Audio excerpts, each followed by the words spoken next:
sure it is going to work. Maybe not, maybe to move on. Okay, so the convenient place to start or talking about the future materials is still graphene. And graphene is probably one of the simplest possible material. It's only two-dimensional. It's one layer of carbon atoms. Carbon is one of the lightest elements which you can imagine. So it's really, it's supposed to be extremely simple, but this honeycomb lattice, the hexagonal structure of this material makes it allows very unique properties of this material. So it's I will probably need to just how do I do it? Can I talk from there, from your end? Okay? Or you can give me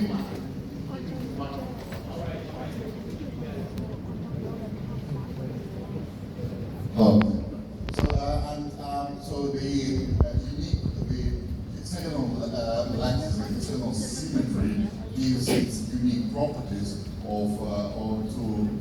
this material. Is of course is the thinnest possible material, but it also is the most conductive, the most thermally conductive, the most flexible, impermeable, transparent, and so on and so on and so on. And because of all these properties, of course, it's been tipped for a number of future applications. I'm sure if it actually works. So for a number of future applications, ranging from composites to energy to electronics to sensors to biotechnology and so on. And of course, for people who've been working with this material for a long time, it really feels very special because it's the first two-dimensional material, so we never had such material before. But when we talk about applications, so just we need to. Okay. So when we talk about applications. So when we talk about applications, it's not that special anymore because it's been the first applications were in the composite materials exactly the same as many other functional carbons before it, like fullerenes or carbon nanotubes and so on. They all go first into the composite materials, usually into the spot goods, where you can charge premium for minute improvements of the properties. So we ourselves were guilty, we collaborated with Richard Miller and McLaren to create the world's lightest, the world's most expensive watch as well. But then later on, it's been so later on it's been applied for other applications like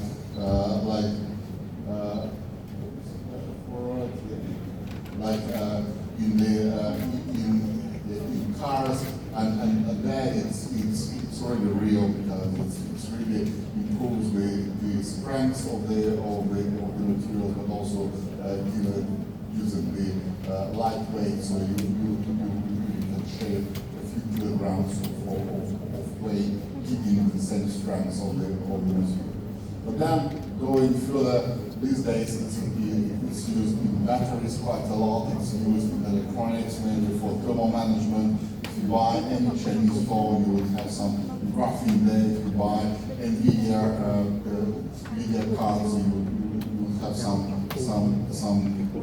graphene there as well. And if we need to think about the future applications, I would say one of the most promising is in the area of optoelectronics, because for modern internet technology, so modern internet signal always transferred through the optical fiber, So, but every time we need to modulate this signal or multiplex it, we have to convert it back into electronic signal and then do something, then convert back into optics, which will waste energy, will waste time. Ideally, you would love to do everything in the optical domain, but for that you need materials which would have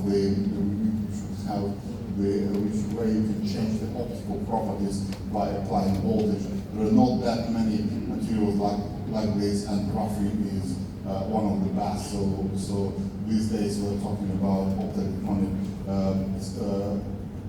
graphene plus silicon photonic technology.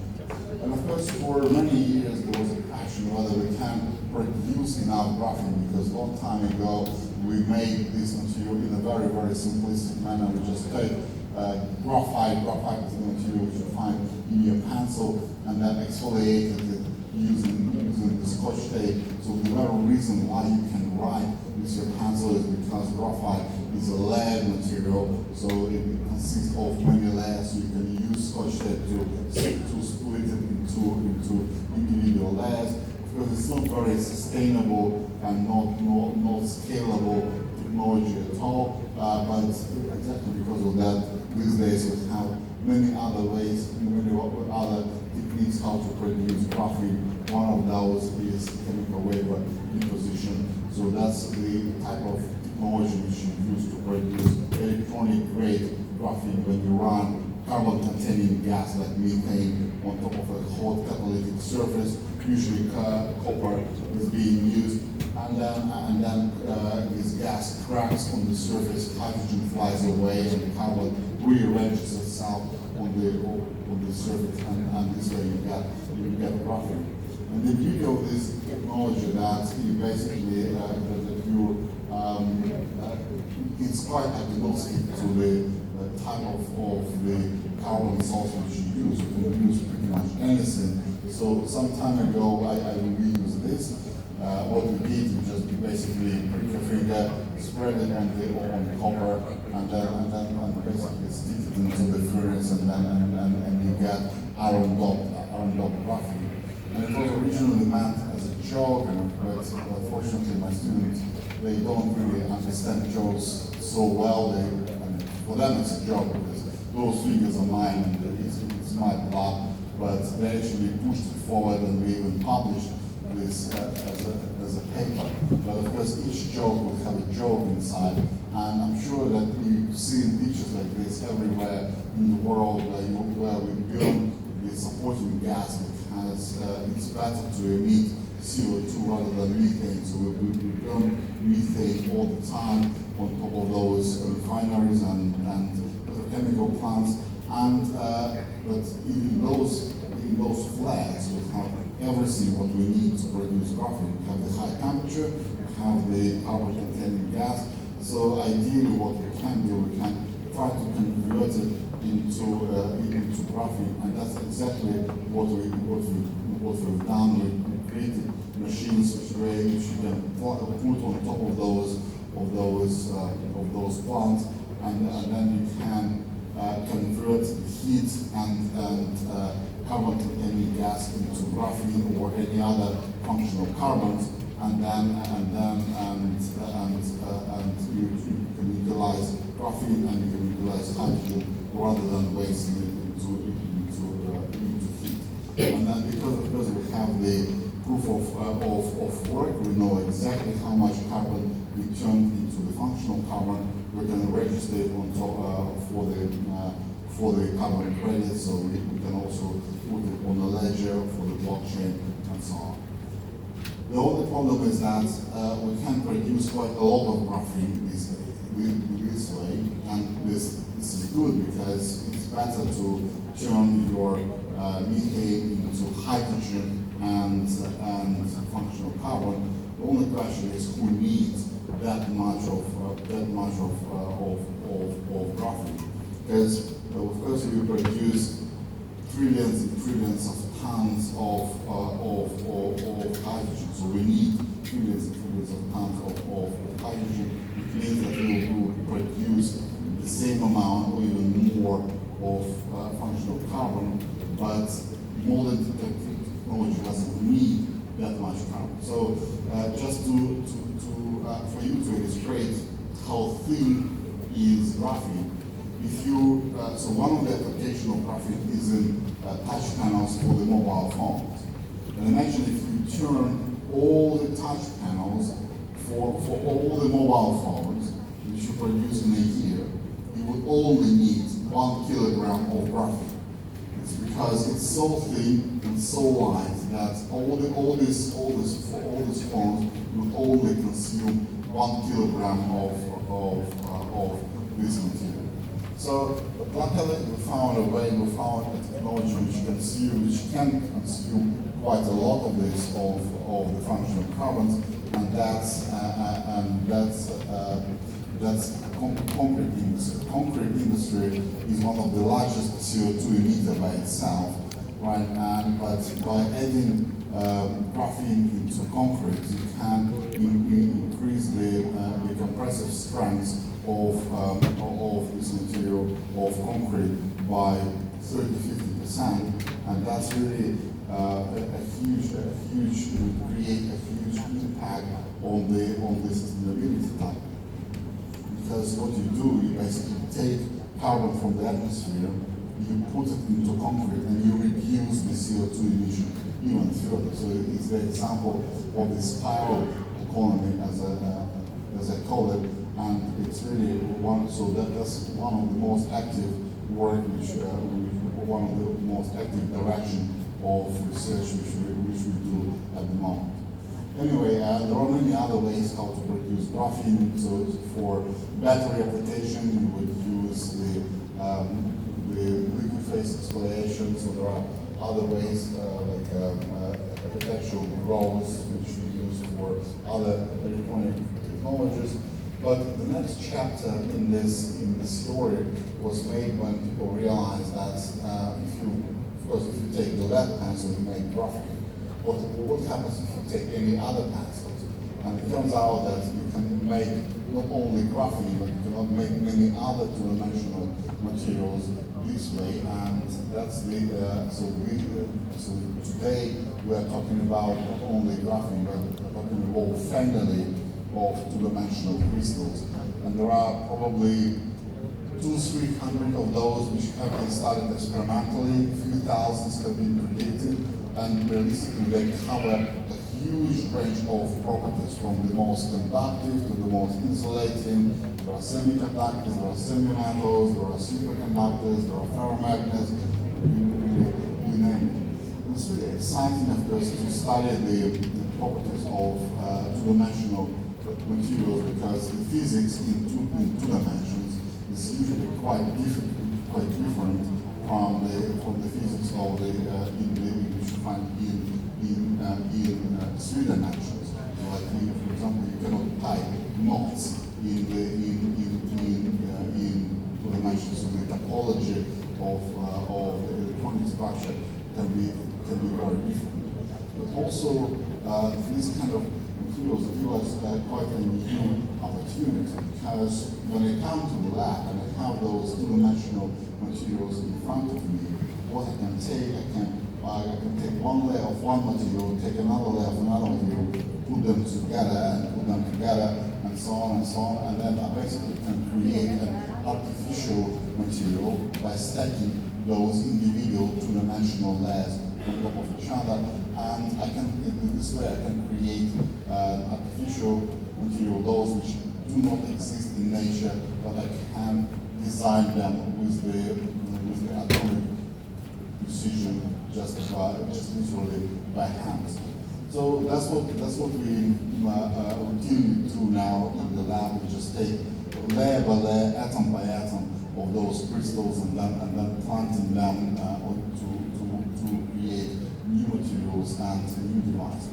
And through this way, we already created many new devices, like tunneling transistors, like resonant tunneling diodes. So in this case, it's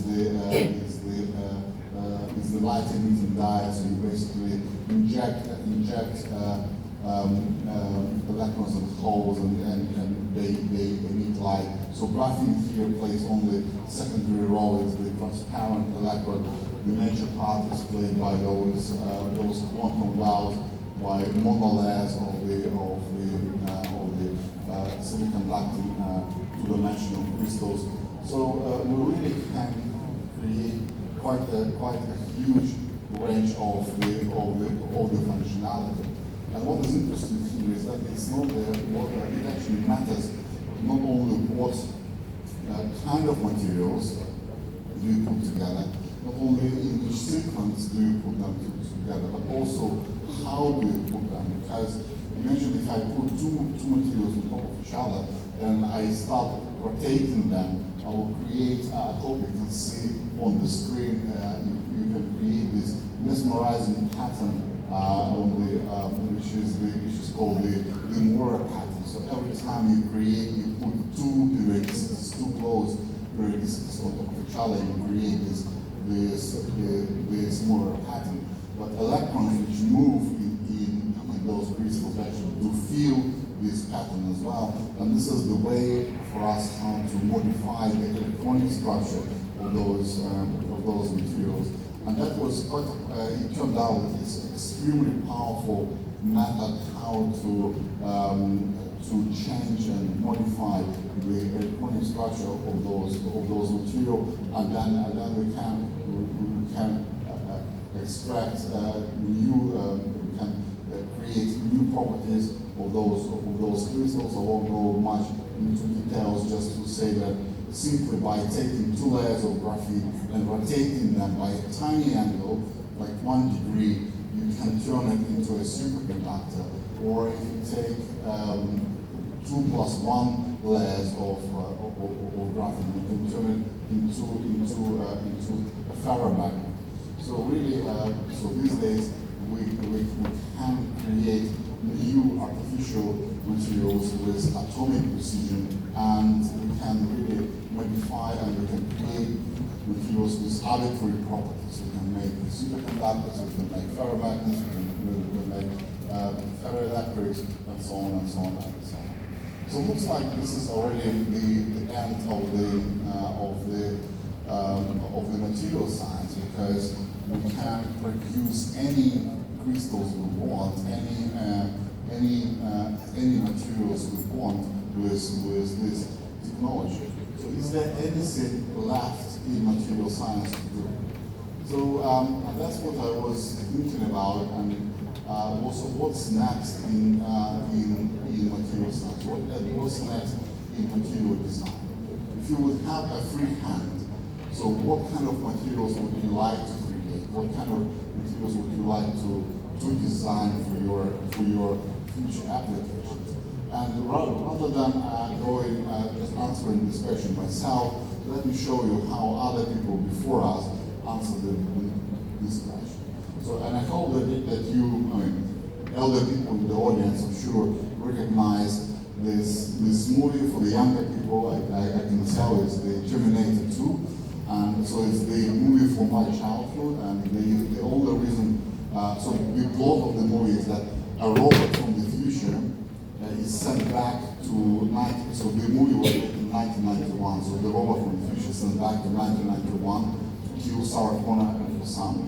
And the only reason I'm showing it to you is to show how people back in 91 thought how our future materials should be. So our future materials should be so changing shape, it should be able to change color, it should be self-healing, it should be adapting to the environment, and so on and so on and so on. So now we are in 2025, and I have quite a bit of bad news for you, that unless we do something drastically different, we don't have any chance to fulfill the dream of the Terminator 2 directive. So we are extremely okay. We still have 4 years to go, right? But we are extremely far away from making anything like those robots. And the problem is not only about the robotics. So the problem is fundamentally that our technology we just adopt the so-called top-down functionality. and the top-down it means that so our individual components, they're not functional at all. So the complexity, the functionality only comes when we assemble them into the system. Individual cogwheels, individual transistors, they're not functional. So and that's quite a contrast in comparison with, for example, biological systems, where the functionality is spread across all possible levels. So the individual proteins that are functional, individual membranes of the cells, the organs, the functionality and the complexity is spread across all possible levels. And that's exactly what we've been thinking to change. And so the big question for us is, can we take the functionality from the system level and bring it down to the material level? But that we need very special type of materials. We call them functional intelligent materials. And functional means that we can program them to do specific function. And intelligence. So there are many ways how you can define intelligence, but so in our case we define it in the most simplistic way. So we just say that so the material is intelligent as long as it has some memory, and then so these kind of materials, the functional intelligent materials, would revolutionize our technology. Just let me give you examples so you would understand better what I mean. So one of the applications for graphene is in functional membranes. So, for example, for water desalination, and membrane technology become more and more important in the modern world. Like in Singapore, where I work now, 99% of our water goes through a membrane, not graphene membrane, but through a polymer membrane. But it doesn't really matter. So graphene membrane is used, for example, in Australia. But it doesn't matter which technology do you use, which membrane do you use, you still have to put the sensor downstream to monitor the quality of water, and the sensor sends a signal to the computer analyzes it, sends a message to the actuator which opens or closes the valve in case something is wrong with the quality of water. Now imagine that in our case, so we can we make our membrane not only to filter water, but also to have a possibility to sense for the presence of some toxic species. And if there are some toxic species around, it can change. So some parts of the membrane can change its conformation, and then it just changes the size of the pores and basically closes the water flux. So in this case, we have the membrane to act as a sensor, as a computer, and as an actuator by itself. So you basically delegated this functionality from the system level down to the material level. So we have these active materials.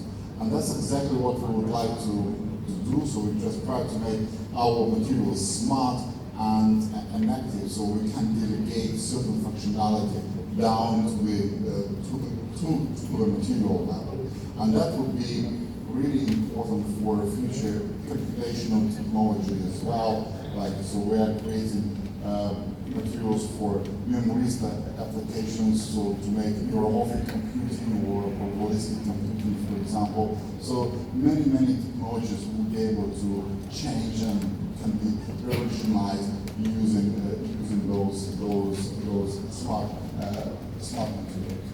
The problem, of course, that unfortunately there are no universal technologies and recipes how to produce them, and so we really design those rules how to produce them from scratch. So we have some basic ideas how to do it, unfortunately not very robust. So first of all, we need the components which we build from to have strong interaction with each other. And what we also try to do is that those interactions are coming from different channels, like our components our individual crystals, they interact through different channels like Coulomb, like van der Waals, like strain, hydrogen bonds, and so on. And then if you do this, you can create those materials in the so-called degenerate or glassy states, where different, so in the metastable states, where different energy, different positions in the energy landscape compete against each other, and then you can switch from one metastable state to another, and this way you can have different functionalities, and this way you can have different memory states. And in a sense, this is not that dissimilar from how your body, how proteins in your body operate. So proteins in your body, they're so functional, and they're so versatile, exactly because they can exist in many different conformations. So they can fold and unfold and fold in a different manner, and then different folding would be responsible for different functionalities. So what happens in your body, that those proteins, they're constantly on the move, they're constantly changing their conformation, they're constantly changing their functionality. And that's exactly what we would like to do with our materials. So we are trying to make them in this metastable state. The problem is that unfortunately the traditional physics approach, they don't really they're not of much help in this endeavor, because in physics we usually try not to work with this metastable state. So because it's extremely complex, it's very difficult. We usually solve the stable state and then do some perturbation theory to study the metastable state. So, and that's exactly, in this case, now we really want the metastable state to be of the essence of our technology. So what we're doing now, we're really trying to employ increasingly a lot of the artificial intelligence to design our materials, to create new out of equilibrium materials. And of course, AI requires increasingly a lot of data about our materials, so we combine it with the robotic facilities which we have in our labs. So when we talk about the robotic facilities, usually people think about something like this, so that robots just move around and just put some chemicals together. So we do have those, but so we just film our students and then make robots to do exactly the same. Unfortunately, I mean, it works, but only in a very bad manner. And so those robots, they don't understand when you shout at them, so it's much easier to work with the students. So the alternative is really highly educated robots which are designed to do specific experiments and repeat them many times. So, and that's much easier technology, and so we have quite a few of those. But in reality, it's a little bit limited in what we can do. So the new generation of our robotic labs are basically modular. So we just have many different modules, and then we can make robots moving between those modules, and then just move samples, move devices between different characterization steps, and so on. So, but that's really, I really hope that this will be the next step in the material science, so we can produce enough data, especially on the functional material, because that's this kind of technology require a lot of data and a lot of experiments. And I wanted to just give you one example on how we apply artificial intelligence to design functional materials.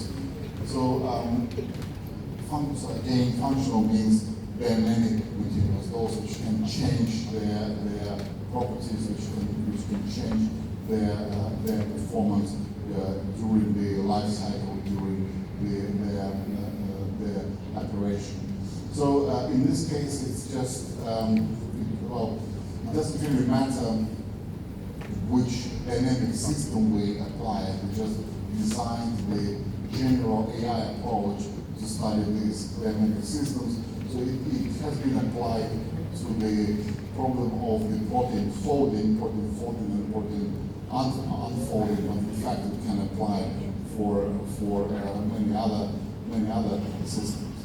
And protein folding is a dynamic process of those, and it's a very complex process. So those are the real pictures of the protein unfolding, and you can see that some of those proteins, they can be unfolded very fast, some take much longer time to be unfolded, and it really depends on many parameters, and it's not only on the initial state, it's also on the temperature, because some of those proteins you can, if you unfold it many times, you would always unfold fast.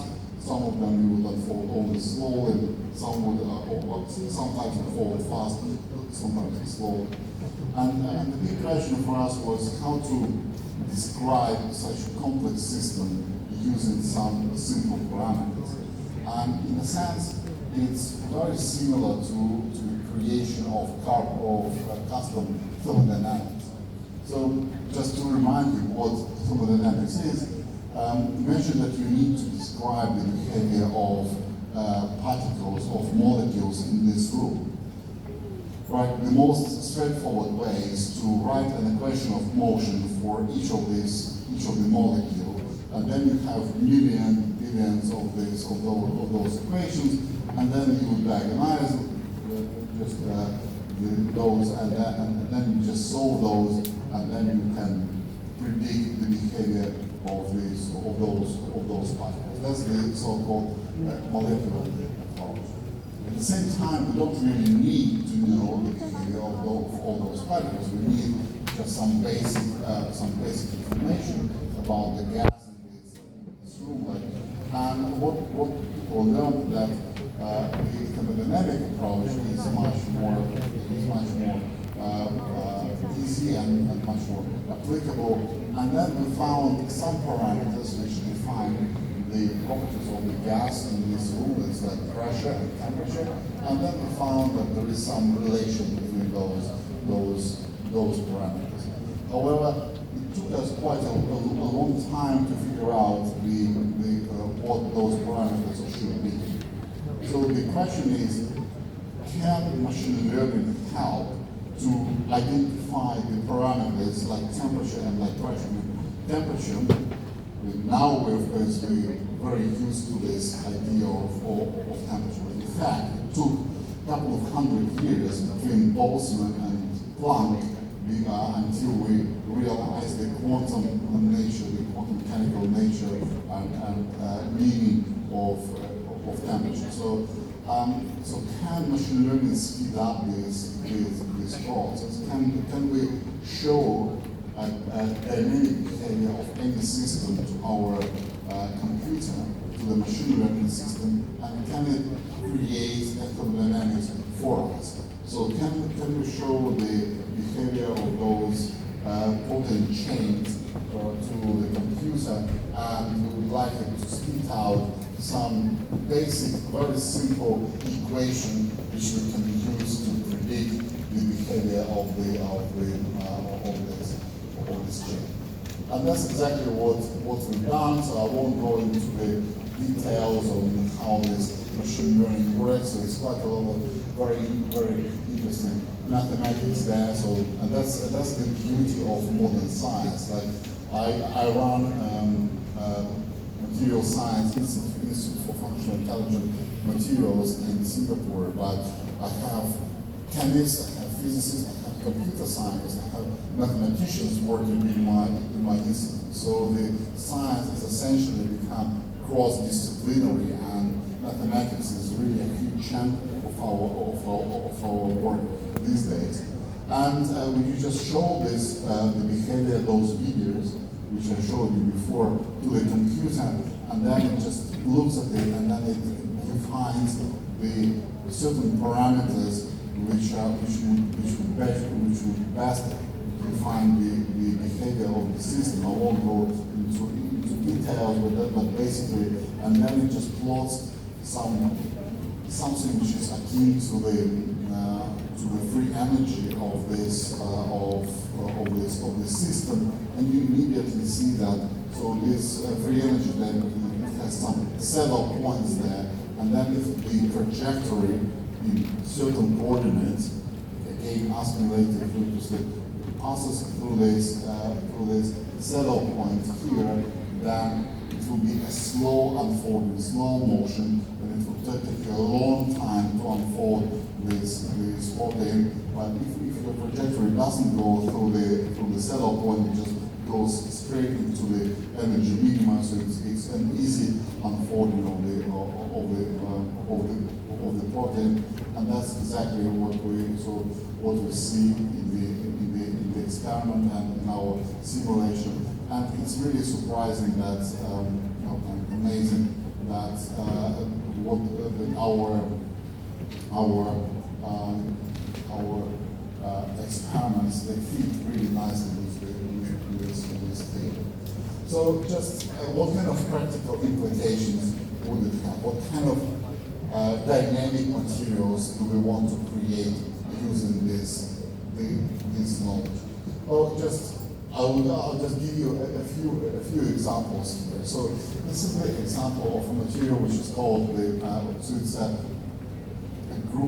type of material which is called the high entropy alloys. You basically take many different elements and you put them together and you create an alloy which consists of many different elements, like 8 different elements in this case. So this is it's the microscopy image, electron microscopy. So each of these tiny dots is an individual atom. And what we've done, we designed it in such a way that it would have the self-healing properties in this case. So we drill a hole in this material, and if you've done it right, then if you leave it for some time, it would self-heal, it would close the hole back. So the hole is completely regrown, and after a while, so it completely disappears.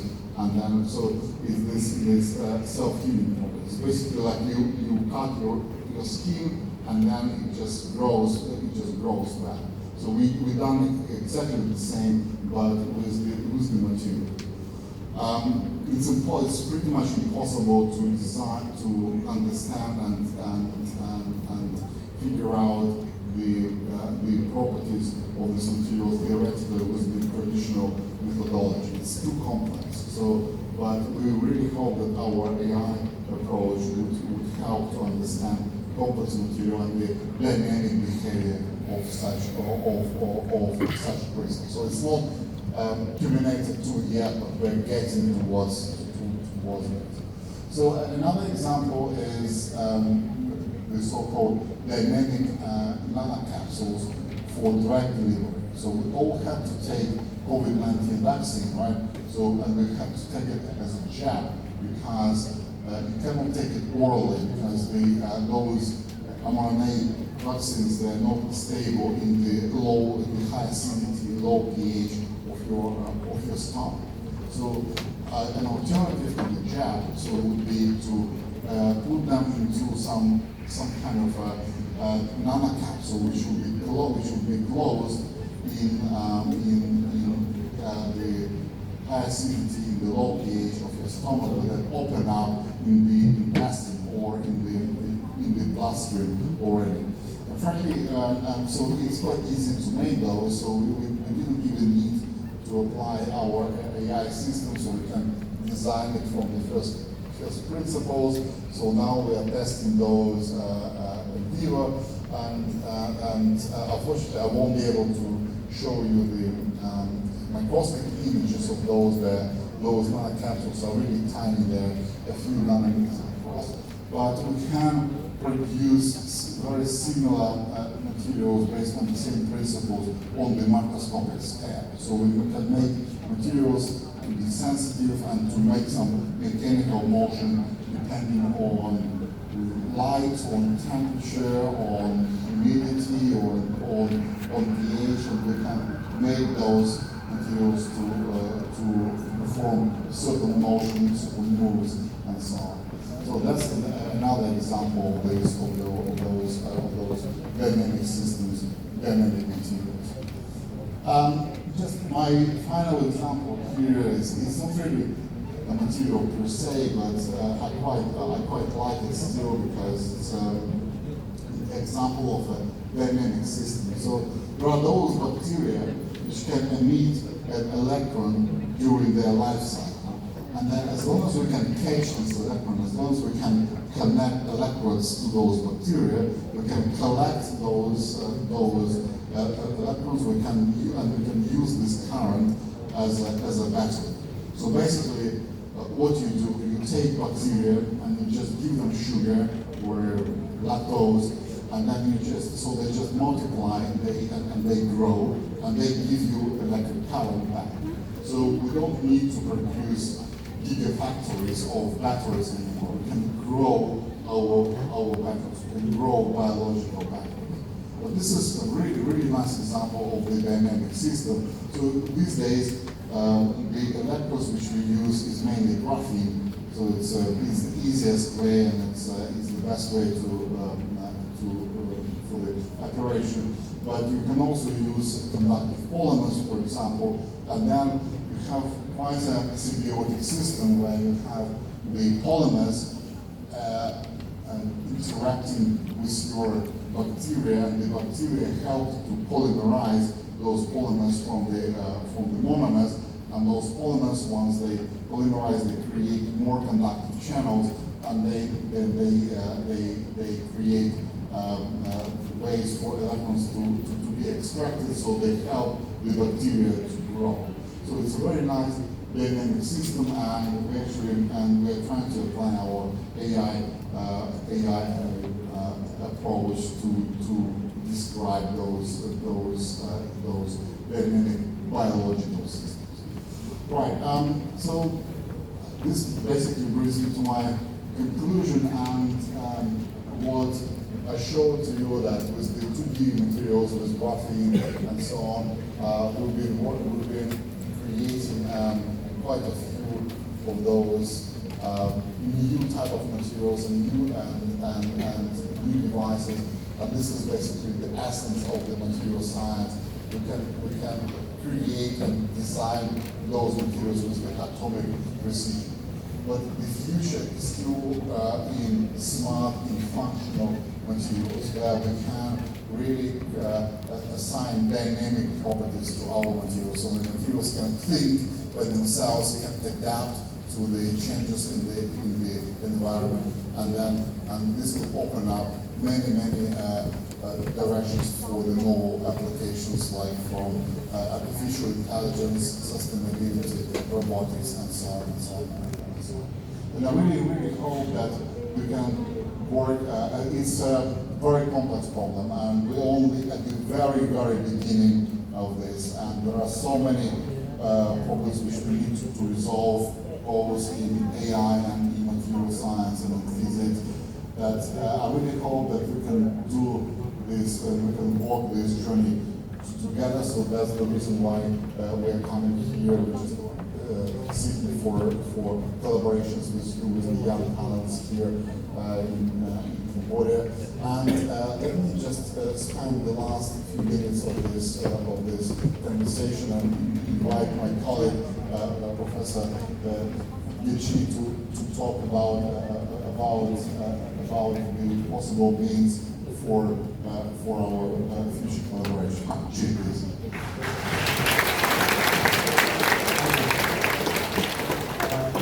It's a great honor to be here today with my colleague, Professor Konstanstin Novoselov. So, by giving the lecture today, my colleague, that we hope